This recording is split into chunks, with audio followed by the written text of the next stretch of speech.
안녕하세요. 저는 중앙대학교 간호학과 홍보대사 널리 2학년 김유빈입니다. 저는 중앙대학교 간호학과 홍보대사 널리 3학년 정민경입니다. 오늘 저희의 입시 이야기를 자세하게 들려드릴 테니 끝까지 시청해주세요. 영상을 시작하기에 앞서 개인적인 경험을 말씀드리는 것이니 이 부분 유의해서 들어주시기 바랍니다. 또한 널리 대사 학번 때와 현재 입시에는 차이가 있을 수 있다는 점도 주의해주세요. 이 영상은 학생부 종합전형 입시를 준비하는 여러분께 도움을 드리기 위해 제작되었습니다. 하지만 저희의 이야기는 조언일 뿐 정답이나 전문은 아닙니다. 제 고등학교 내신은 2점 초반 정도였던 것 같고 저는 학생부 종합전형 중에서도 다빈치형 인재 전형으로 입학했습니다. 저는 학생부 종합전형의 탐구형 인재 전형으로 합격했고 문과였습니다. 내신은 정확하게는 기억나지 않는데 대략적으로 3점 후반 정도였던 것 같습니다. 다빈치형 인재 전형은 학업과 교내 다양한 활동을 통해 균형적으로 성장한 인재를 선발하는 전형인데요. 다양한 분야에서 활동한 레오나르도 다빈치의 이름을 따 만든 것처럼 다방면에서 많은 활동을 잘하는 사람을 뽑는 전형입니다. 저는 교내 성적과 더불어서 고등학생 때 했던 여러 가지 활동들이 어느 한 과목에 집중되어 있거나 특정 과목에 두각을 보인 것이 아니라 다양한 과목을 두루두루 열심히 하는 편이었기 때문에 다빈치 인재 전형을 선택했던 것 같습니다. 그리고 저는 고등학교 3학년이 되어서야 진로를 간호사로 정했는데 어쩌면 이게 탐구형보다 전공 적합성을 적게 보는 다빈치형 인재 전형에 지원하게 된 이유라고 말씀드릴 수 있겠습니다. 다빈치형 인재 전형이 저에게는 단점을 보완하고 장점을 살릴 수 있던 그런 전형이었던 거죠.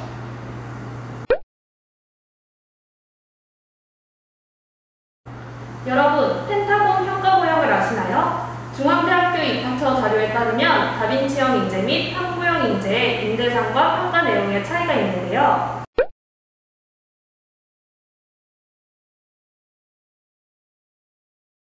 제가 합격한 탐구형 인재 전형의 경우 고교 교육과정을 바탕으로 해당 전공 분야에서 탐구 능력을 보인 경험이 있으며 학교 생활에 충실한 학생을 인재상으로 두고 학교생활 기록부, 자기소개서 등을 근거로 지원자의 탐구 능력, 전공 분야의 학업 잠재력, 학교생활 충실성 등을 종합적으로 평가한다고 명시되어 있습니다.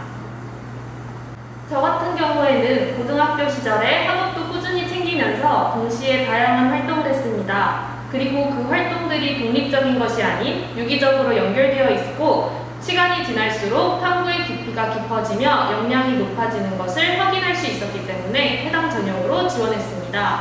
그 예시들은 이후에 더 자세하게 말씀드릴게요.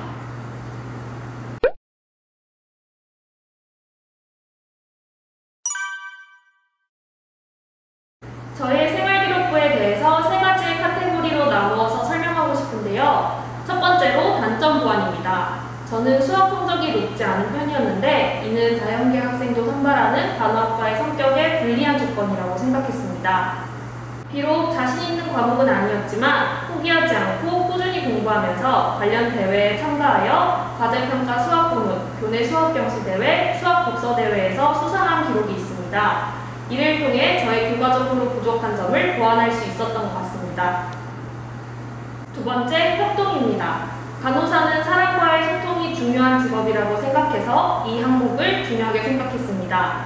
저는 팀을 이루어서 하는 비교과 활동에 많이 참여했는데요. 특히 교내 관현악단에 속해서 활동했던 것이 저에게는 큰 의미가 있었습니다. 2년간 활동하면서 어려웠던 점, 그리고 그것을 극복하기 위해서 소통의 중요성을 깨닫고 실천했던 경험을 녹여냈습니다. 세 번째, 봉사입니다. 저는 고등학생으로서 가장 다양한 경험을 할 수 있는 활동이 봉사라고 생각했습니다. 3학년 여름방학에 했던 봉사활동이 가장 특징적인 것 같은데요. 동아리에서의 탐구활동이 제게 큰 깨달음을 주어 이후 봉사로까지 이어졌기 때문입니다. 이외에도 교내외에서 1, 2년 동안 꾸준하게 봉사활동을 했습니다. 여러분, 이야기를 듣다 보니 제 활동들의 공통점이 떠오르지 않나요? 바로 꾸준함인데요. 물론 단순히 오랜 기간 자체가 중요한 것이 아닙니다. 제가 말하는 꾸준함이란 오랜 기간에 걸쳐 점점 더 깊게 탐구하려 하고 발전하는 모습을 말합니다.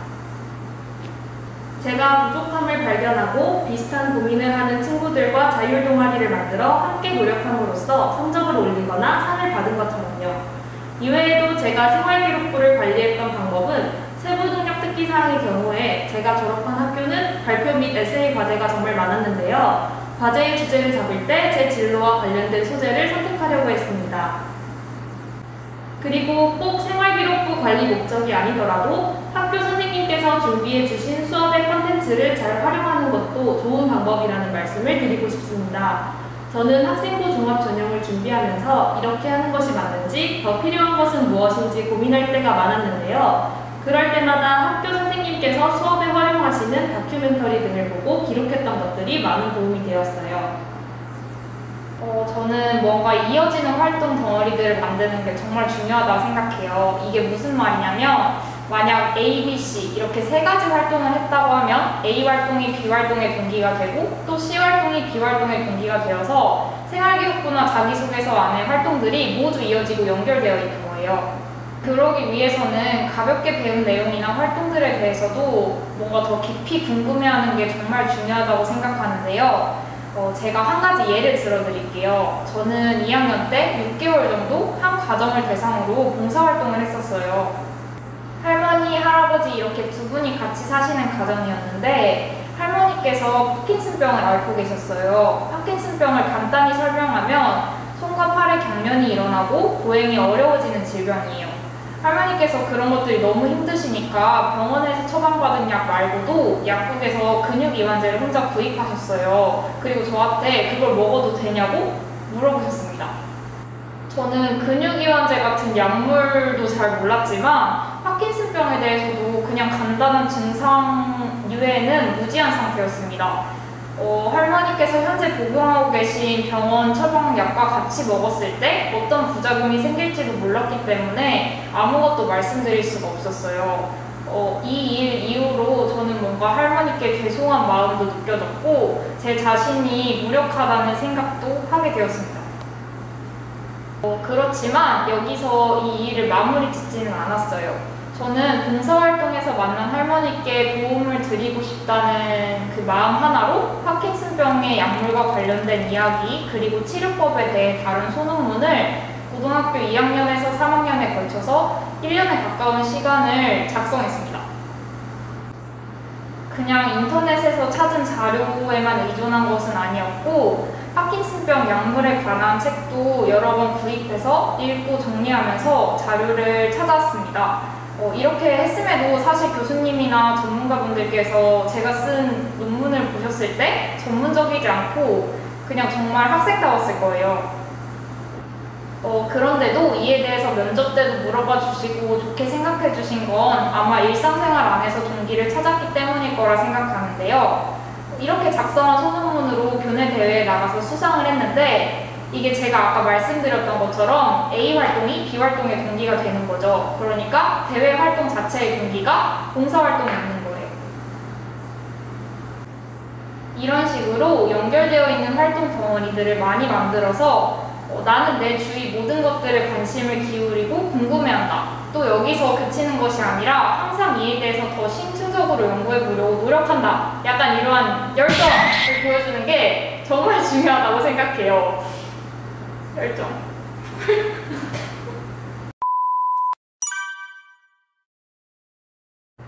저는 거의 모든 교과목에서 배운 다양한 질병, 환경을 토대로 건강 개선 탐구를 진행했던 것 같습니다. 간단한 예를 몇 가지만 들어드리자면 세계지리 시간에는 아프리카인들이 물 부족 현상으로 인한 어려움을 겪을 뿐 아니라 열악한 환경 속에서 물을 나르는 수단인 큐드럼의 가격이 너무 비싸기도 해서 구매하지 못하고 있다는 것을 배웠습니다. 이를 해결해보고자 폐타이어를 큐드럼에 결합하는 아이디어를 제시했는데 이렇게 하면 버려지는 폐타이어를 사용할 수 있어서 경제적 그리고 환경적 두 가지 측면에서 모두 도움이 되는 그런 큐드럼을 개발할 수 있었습니다. 이외에도 지구과학 시간에 미세먼지가 사람에 미치는 악영향을 확인하면서 대전열의 차이를 이용한 정전기 마스크를 제작하기도 하였습니다. 이렇게 수많은 탐구 과정을 거치고 건강 개선의 방안을 찾아가면서 사람들의 건강에 항상 유의하여 치료를 돕겠다는 저의 의지가 더욱 강해졌고 결국 이가 간호학과에 진학하기 위해 준비한 학교 활동이 됐던 것 같습니다. 제가 졸업한 고등학교의 경우 간호학과와 직접적으로 연결할 수 있는 활동은 많지 않았습니다. 그래서 저는 간호학과의 세부적인 인재상이 무엇인지 고민하며 실현할 수 있도록 노력했습니다. 예를 들어 중앙대학교 간호학과의 교육 목표 중에는 섬김과 소통의 리더십을 실현하는 실천적 간호봉사임이 있습니다. 저는 교내 홍보대사로 활동했었고 관현악단 동아리에 속해 있었는데요. 이러한 활동들을 통해 제가 다양한 사람들과 어울리고 소통하며 목표를 이룰 수 있다는 것을 보여줄 수 있었던 것 같습니다. 저는 면접 때 작고 사소하지만 센스를 발휘하는 것이 중요하다고 생각합니다. 예를 들어서 제가 자소서에 Health Literacy라는 단어를 사용했는데 면접 볼 때 면접관님께서 Health Literacy와 의료 형평성의 상관관계에 대해서 설명해보세요 라는 질문을 하셨습니다. 그때 면접관님 발음이 진짜 너무 좋으셔서 혹시 비교될까 하는 마음에 제가 한국어로 번역해서 건강 문해력이라고 말했던 기억이 있는데요. 제가 좀 가볍고 웃긴 예를 들긴 했지만 이렇게 사소한 부분에서도 재빠르게 판단하는 센스가 중요하다고 생각합니다. 그러기 위해서는 답변하는 데 재치를 많이 발휘할 수 있도록 다양한 질문에 스스로가 답을 해보면서 준비하는 것이 중요하겠죠? 저는 면접을 총 3단계에 걸쳐 준비했었는데요. 우선 자신의 자기소개서와 생활기록부를 정확하게 파악해야 합니다. 자기소개서는 거의 암기하는 정도가 되어야 하며 생활기록부는 활동명이 던져졌을 때 시기, 과정, 느낀 점을 떠올릴 수 있어야 합니다. 그 다음 자기소개서와 생활기록부를 바탕으로 면접 예상 질문을 뽑아봅니다. 저는 당황할 만한 돌발 상황을 줄이고자 최대한 자세하게 만들었습니다. 마지막으로 실전 연습을 하는 것입니다. 글로만 쓰는 것과 직접 말해보는 것은 큰 차이가 있습니다. 청자를 두어 자신의 답변에 대해 피드백을 받으면 많은 도움이 됩니다. 몇 번 반복하다 보면 자신만의 답변 패턴이 생기기 때문에 예상하지 못한 질문이 나와도 유연하게 대답할 수 있습니다. 예를 들어 저는 답변할 때 앞에서도 언급했듯이 활동에 대한 시기, 과정, 느낀 점을 포함하여 대답하려고 계속 연습했습니다. 관련해서 제 경험담을 말씀드리고 싶은데요. 면접 당일 학교로 이동하는 중에 제가 미처 준비하지 못한 질문이 갑자기 떠오르는 거예요. 근데 이제 마음이 급해서 그런지 제대로 된 문장으로 답변을 작성하지 못하겠더라고요. 그래서 키워드만 몇 개 뽑아놓고 면접장에 갔는데 면접관님께서 딱 그 질문을 하셨어요. 아무래도 사전에 준비된 답변보다는 어려웠지만 제 답변 패턴에 키워드를 끼워 맞추면서 대답했고 잘 넘어갈 수 있었습니다. 연습의 중요성을 크게 느낄 수 있었죠. 또한 영상을 찍어서 보기에 불편한 습관은 없는지 확인해보는 것도 중요한데요. 저는 답변이 잘 떠오르지 않으면 눈알을 굴리거나 손을 만지작거리는 버릇이 있었어요. 이런 것들은 소통에 방해가 되는 요소라고 생각해서 고치려고 했습니다. 이렇게 해서 저는 면접학원을 따로 다니지 않고 당시에 면접이 있는 전형으로 합격할 수 있었습니다. 저는 고등학교 입시 당시 학원의 분위기와 잘 맞지 않았던 것이 떠올라서 대학교 입시는 혼자서 준비했고 여러분도 여러분에게 맞는 방법을 찾아보시는 것이 좋을 것 같습니다. 저는 면접의 임함에 있어서 자신감이 중요하다고 생각하는데요. 그리고 그 자신감은 자신에 대한 이해와 자신이 갖추고 있는 역량에서 나오는 것 같습니다. 개인적으로 면접은 자신의 이야기를 하는 시간이라고 생각했기 때문에 면접 준비에 앞서 나는 어떤 사람인지 탐구하는 시간을 우선적으로 가졌습니다. 내가 과거에 어떤 선택을 해서 그리고 미래에 어떤 목표를 가지고 이 자리에 있는지를 분명히 답할 수 있어야 합니다. 면접은 내가 가고 싶은 학교에 지원해서 얻는 기회인 만큼 열심히 준비하는 게 맞고 준비한 것을 바탕으로 순발력을 잘 발휘해서 면접장에서 자신의 이야기를 전달하면 된다고 생각합니다. 저도 민경 대사님 말씀처럼 한 가지를 꼽자면 자신감이지만 두 번째로 중요하다고 생각하는 것은 예의 바름, 즉 공손함입니다. 면접은 자신을 표현하는 자리, 자신이 알고 있는 것을 마음껏 말하는 자리이지만 너무 겸손하지 못한 자세로 면접에 임하다 보면 소위 말해 잘난 척하는 것으로 보일 수 있다고 생각합니다. 자신이 알고 있는 것을 신나게 얘기하다 보면 어느새 겸손과는 거리가 멀어지는 답변 태도를 보일 수 있습니다. 그렇기 때문에 더욱더 예의를 갖춰서 겸손하게 면접에 임해야 한다는 것을 꼭 잊지 않으셨으면 좋겠습니다. 저는 세상에 벌어지는 경험은 절대 없으니까 가리지 말고 열심히 도전하고 시도하라는 말을 해드리고 싶습니다. 물론 전공 적합성에 맞는 활동을 많이 하는 것도 좋지만 꼭 내가 희망하는 전공과 관련이 없어 보이더라도 다양한 활동에 참여하고 여러 가지 경험을 하다 보면 그게 언젠가는 여러분들의 자양분이 되어 있을 것이라고 장담합니다.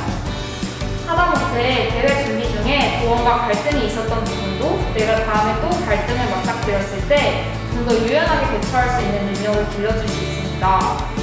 모든 그리고 사소한 활동까지도 버려지는 경험은 없다는 생각으로 참여하다 보면 자연스레 나 자신을 특색 있고 경쟁력 있는 사람으로 만들 수 있다고 말씀드리고 싶습니다. 널리의 입시 이야기 잘 들으셨나요? 중앙대학교 간호학과를 지망하는 학생들에게 도움이 되고자 열심히 준비해봤습니다. 다시 한번 말씀드리지만 저희의 사례를 정답이라고 생각하지 않으셨으면 좋겠습니다. 각자의 상황이 모두 다르기 때문에 본인을 가장 잘 표현할 수 있는 방향으로 나아가시는 게 중요합니다. 저도 입시를 하면서 조언을 구할 곳이 많지 않았는데요. 그만큼 혼자서 자신에 대한 고민을 많이 했기 때문에 좋은 결과가 있었다고 생각합니다. 3년이라는 시간이 절대 짧지 않으니까요. 후회 없이 성적과 생활기록도 잘 챙기셔서 꼭 합격하시길 바랍니다. 저는 여러분과 중앙대학교 간호학과에서 선후배로 만날 날을 기다리고 있겠습니다.